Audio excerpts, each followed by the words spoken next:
अस्सलामुअलैकुम जी। मैं आज आपको बताऊंगा कि किप्स और स्टेप के क्लास टेस्ट की फ़िज़िक्स की तैयारी कैसे की जाए। बहुत से बच्चे समझते हैं कि किप्स और स्टेप का पेपर मुश्किल होता है। ऐसी कोई बात नहीं है। अगर हम हर कंसेप्ट को स्ट्रेटजिकली बिल्ड करें तो किप्स और स्टेप का पेपर हमारे सामने कुछ भी नहीं होगा। जैसा कि आप देख सकते हैं कि मैंने फ़ोटो इलेक्ट्रिक इक्वेशन की मदद से आपको ये बताने की कोशिश करूँगा कि स्टेप और किप्स के पेपर की कैसे तैयारी करें। मेरे स्टेप और किप्स के पुराने पेपर्स के एनालिसिस के मुताबिक यहाँ से वो आपको सिर्फ 5 टाइप के क्वेश्चंस पूछ सकता है। मेरा एनालिसिस ये कहता है, किप्स हो, स्टेप हो या स्टार्स हो, इन 5 टाइप के अलावा आपको न्यूमेरिकल नहीं आ सकता। लेकिन बाकी थ्योरेटिकल जो एमसीक्यूज़ होते हैं और जो ग्राफिकल कंसेप्ट्स हैं वो अभी मैं इस वीडियो में आपको नहीं बताऊंगा, सिर्फ न्यूमेरिकल के बारे में बताऊंगा। अगर न्यूमेरिकल वो देगा तो इन 5 टाइप में से ही देगा। इन 5 टाइप के अलावा वो कहीं से न्यूमेरिकल डाल ही नहीं सकता। अगर आपको लगता है कि वो कहीं और से न्यूमेरिकल डाल सकता है तो प्लीज़ कमेंट में ज़रूर लिखें। आखिरकार मैं भी इंसान हूँ और इंसानों से गलती हो जाती है। तो मेरे एनालिसिस के मुताबिक 5 टाइप के क्वेश्चंस आएंगे। जैसा कि आप देख सकते हैं कि आइंस्टाइन की फ़ोटो इलेक्ट्रिक इक्वेशन के बारे में मैंने बताया है कि यहाँ से आपको 5 टाइप के क्वेश्चंस आ सकते हैं। पहली टाइप में वो आपको 2 वैल्यूज़ दे देगा और तीसरी पूछ लेगा। कोई भी दो वैल्यूज़ दे देगा इनमें से और तीसरी पूछ लेगा। दूसरे में वो इंसिडेंट वेवलेंथ एंगस्ट्रम में दे देगा, तो उसको हमें पहले एनर्जी में कन्वर्ट करना होगा। फिर वो कहेगा कि स्टॉपिंग पोटेंशियल फाइंड करो। स्टॉपिंग पोटेंशियल ये V0 E नहीं बल्कि सिर्फ V0 होगा। वो फिर हमें कहेगा, एक और क्वेश्चन पूछ सकता है कि maximum velocity of electron find करें। मैक्सिमम वेलोसिटी ऑफ इलेक्ट्रॉन ये नहीं बल्कि V होगी। इसके बाद वेवलेंथ और फ्रीक्वेंसी दे देगा और हमें कहेगा कि वर्क फंक्शन फाइंड करें। तो ये कैसे करेंगे? इनके बाहर आपको कोई क्वेश्चन नहीं आएगा न्यूमेरिकल टाइप में से, लेकिन थ्योरेटिकल में आपको वो ग्राफिकली क्वेश्चन पूछ सकता है और थ्योरेटिकल कंसेप्ट पूछ सकता है। वो मैं आपको अगली वीडियो में बताऊंगा इंशाल्लाह। लेकिन हम पहले न्यूमेरिकल क्वेश्चंस की तरफ चलेंगे। एक एक करके हम तमाम एग्जांपल्स, हर टाइप की 2-3 एग्जांपल्स करेंगे। ये आप देख सकते हैं टाइप 1 में मैंने 2 क्वेश्चंस ऐड किए हैं। इससे आपको अच्छी तरह अंदाज़ा हो जाएगा कि टाइप 1 में कैसे क्वेश्चन आते हैं। Work function of a metal is 3 electron volt and its maximum kinetic energy is 5 electron volt. Find out its incident photon energy. हमें पता है कि incident photon energy is equal to work function plus kinetic energy maximum होता है। इस फार्मूले को आपको रट्टा मारना पड़ेगा। वर्क फंक्शन उसने 3 इलेक्ट्रॉन वोल्ट दिया है प्लस काइनेटिक एनर्जी मैक्सिमम उसने 5 इलेक्ट्रॉन वोल्ट दी है, तो आंसर हमारे पास 8 इलेक्ट्रॉन वोल्ट आ गया। ये तो बहुत सिंपल था। लेकिन अगर वो आपको कहता कि जूल में आंसर निकालो, इलेक्ट्रॉन वोल्ट और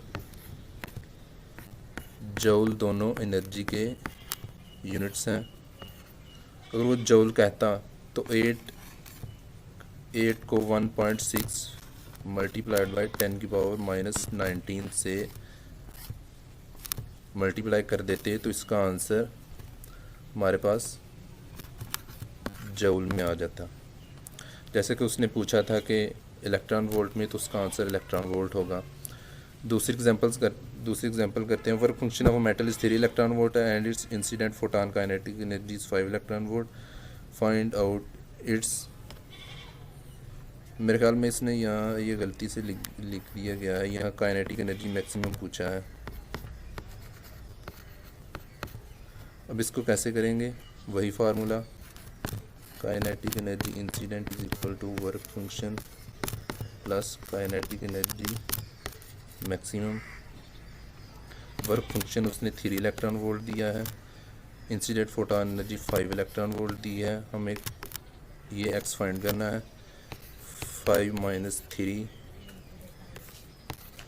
electron volt is equal to X. तो ये आंसर हमारे पास 2 electron volt is equal to X आ। अगर वो जूल में कहता तो 2 इलेक्ट्रॉन वोल्ट को 1.6 मल्टीप्लाइड बाय 10 की पावर माइनस 19 से मल्टीप्लाई कर देंगे, तो ये हमारे पास जूल में आंसर आ जाएगा।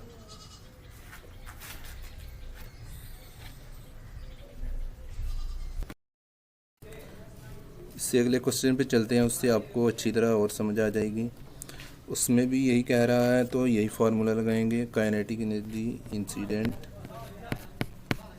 Is equal to work function plus kinetic energy maximum.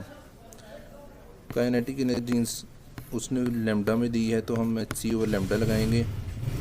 Work function उसने 1 इलेक्ट्रॉन वोल्ट दिया है और काइनेटिक एनर्जी मैक्सिमम हमें फाइंड करनी है। एच सी की वैल्यू अब मैंने आपको पहले बताई कि 1 2 3 7 5। अगर वेवलेंथ एंगस्ट्रम में दी हो, अगर नैनोमीटर में दी हो, तो पहले हम उसको एंगस्ट्रम में करेंगे ताकि ये वाली ट्रिक लगा सके 1 2 3 7 5 वाली। अगर पिकोमीटर में दी है तो उसको पहले एंगस्ट्रम में करेंगे। किसी में भी दी है तो पहले उसे एंगस्ट्रम में करेंगे ताकि हमारे लिए आसानी हो। तो ये ट्रिक उसी वक्त काम करती है जब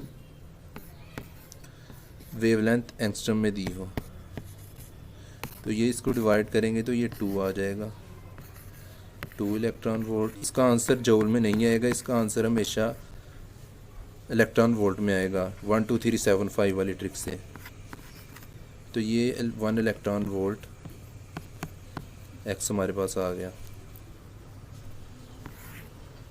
तो 1 इलेक्ट्रॉन वोल्ट ये भी है। 1 इलेक्ट्रॉन वोल्ट हम जानते हैं कि जूल में इसके बराबर होता है, तो इसका correct answer both A and B हो गया। तो इसमें मैंने आपको बताया कि 1 2 3 7 5 वाली ट्रिक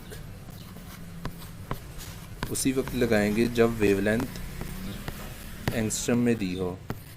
अगर वेवलेंथ किसी और यूनिट में दी है, किसी और नैनोमीटर में दी है या पिकोमीटर में दी है, तो उससे पहले एंगस्ट्रम में कन्वर्ट करेंगे ताकि हमारे लिए कैलकुलेशन में आसानी हो। अगली स्लाइड पे चलते हैं जी। देखें, टाइप 3 क्वेश्चन में मैंने आपको बताया था कि वो मैक्सिमम वेलोसिटी ऑफ इलेक्ट्रॉन्स के बारे में पूछेगा कि maximum velocity of photo electron कितनी होगी। तो हमारे पास फार्मूला क्या था, kinetic energy incident is equal to work function plus kinetic energy maximum. हमारे पास काइनेटिक एनर्जी मैक्सिमम हमारे पास 1/2 mv²। काइनेटिक एनर्जी इंसिडेंट, तो v फाइंड करना है हमें। तो सबसे पहले उसको माइनस करेंगे, काइनेटिक एनर्जी इंसिडेंट और वर्क फंक्शन को, और 2 से मल्टीप्लाई करेंगे। 2 इधर आके मल्टीप्लाई हो जाएगा और m डिवाइड हो जाएगा, और v² है इसीलिए इसके ऊपर स्क्वायर आ जाएगा। तो ये 2 इंटू इंसिडेंट फोटॉन की एनर्जी 4.8 10 की पावर माइनस 19 जूल। मैंने आपको बताया कि जूल को इलेक्ट्रॉन वोल्ट में कन्वर्ट करने के लिए हम उसे 1.6 मल्टीप्लाई बाय 10⁻⁻19 से डिवाइड कर देंगे। तो इसके साथ हमारा आंसर आ जाएगा 3 electron volt minus work function 1.6 multiplied by 10⁻⁻19 है, इसलिए ये 1 इलेक्ट्रॉन वोल्ट के बराबर होता है ओवर 9.3 मल्टीप्लाइड बाय 10⁻31। तो इसको कैलकुलेट करेंगे तो हमारे पास आ जाएगा तकरीबन 2.6 आ जाएगा। स्पेस कम है इसलिए मैं आपको आंसर बता रहा हूँ, मैंने आपको ट्रिक बता दी है। अगला भी क्वेश्चन इसी तरह है। Incident photon of energy 40 electron volt, kinetic energy incident is equal to work function plus kinetic energy maximum. Kinetic energy incident उसने दी है 40, वर्क फंक्शन है यहाँ आके माइनस हो जाएगा 32।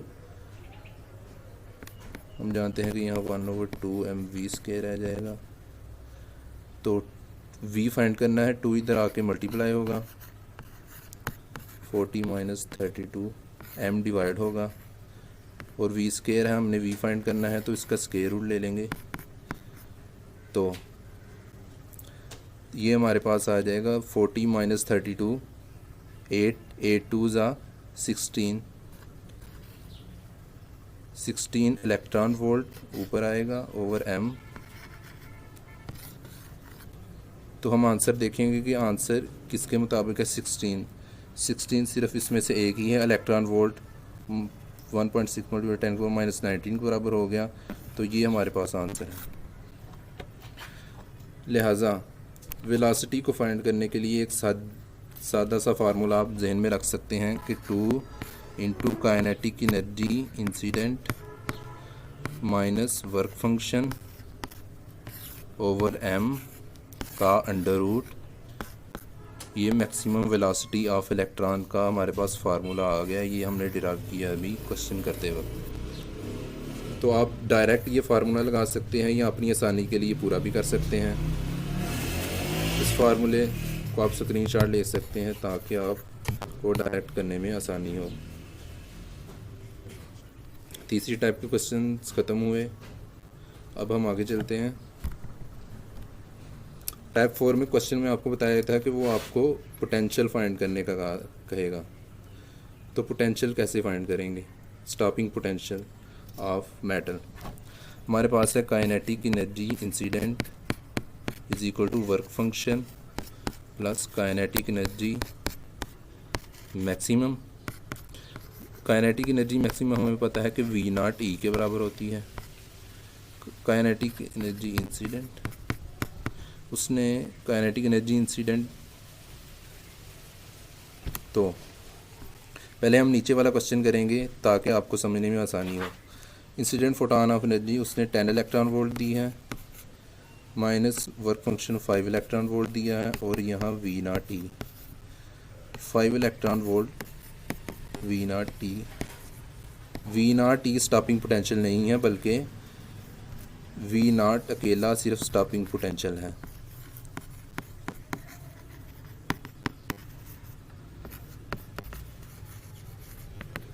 V0 स्टॉपिंग पोटेंशियल E से कट जाएगा, तो V0 किसके बराबर आ गया? 5 वोल्ट के। ये तो हमने इस तरह कैलकुलेट किया कि पहले काइनेटिक एनर्जी मैक्सिमम फाइंड की।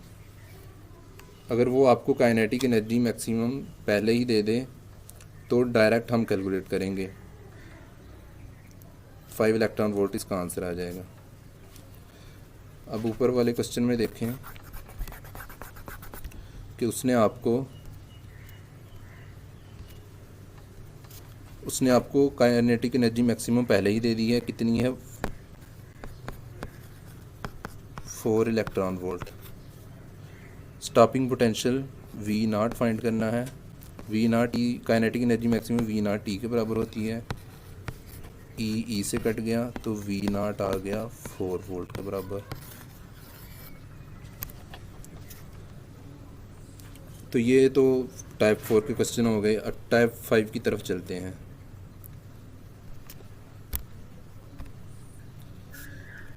टाइप 5 में वो मैंने आपको बताया था कि वेवलेंथ दे देगा यहाँ फ्रीक्वेंसी दे देगा और आपसे पूछेगा कि वर्क फंक्शन फाइंड करें। वर्क फंक्शन हमारे पास होती है एनर्जी। वर्क फंक्शन एक एनर्जी की फॉर्म है। वर्क फंक्शन होती है HF0। ये थ्रेशोल्ड फ्रीक्वेंसी से कहते हैं, थ्रेशोल्ड फ्रीक्वेंसी। और दूसरा फार्मूला हमारे पास है वर्क फंक्शन का HC/λ0। तो ये थ्रेशोल्ड वेवलेंथ।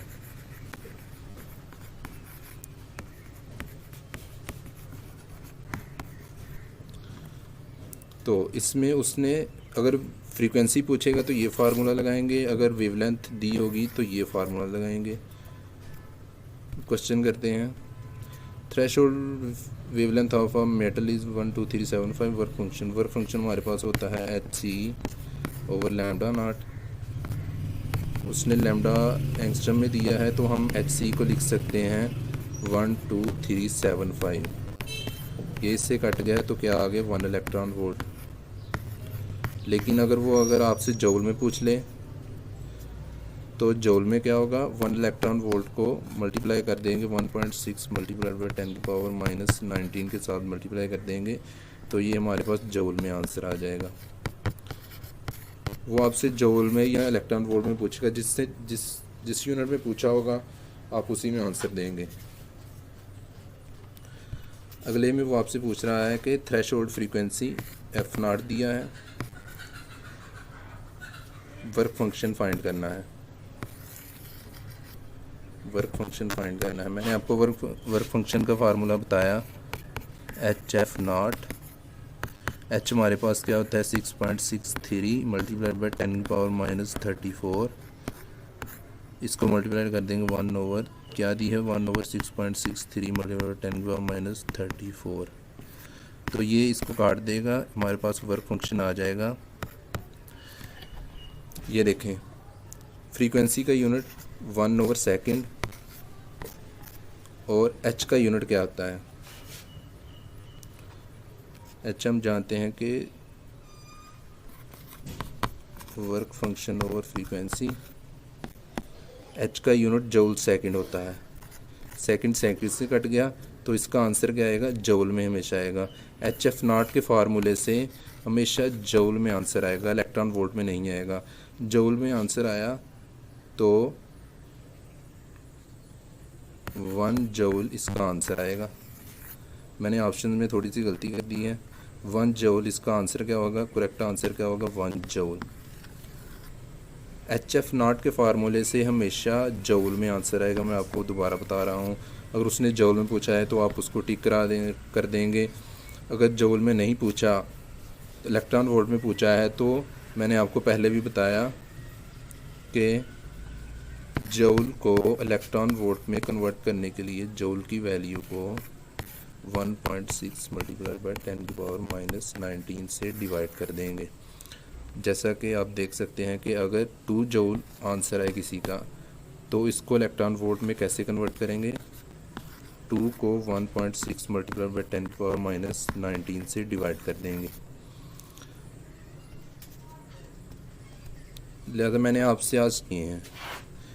अगर आपको इनके अलावा कहीं न्यूमेरिकल मिले तो आप मुझे कमेंट में दे सकते हैं कि, लेकिन मैंने किप्स और स्टेप के पेपर का जो एनालिसिस किया है उसमें मुझे यही बात मिली है कि इन 5 टाइप के अलावा कोई क्वेश्चन आपको नहीं आएगा। तो आप इसकी प्रैक्टिस कर सकते हैं खुद से MCQs बना के। खुद से MCQs बनाना कंसेप्ट बिल्ड करता है। खुद से MCQs बनाएं 5 टाइप के, आप यकीनन फ़ोटो इलेक्ट्रिफिकेशन के तमाम क्वेश्चन सॉल्व कर सकेंगे। अल्लाह हाफिज़। अगर आपको वीडियो पसंद आई हो तो इसको प्लीज़ शेयर ज़रूर करें ताकि दूसरे बच्चों का फ़ायदा हो सके। अगर कहीं मुझसे गलती हो गई हो, क्योंकि आखिरकार मैं भी इंसान हूँ, तो कमेंट में ज़रूर लिखिएगा। अल्लाह आपका हामी नासिर हो।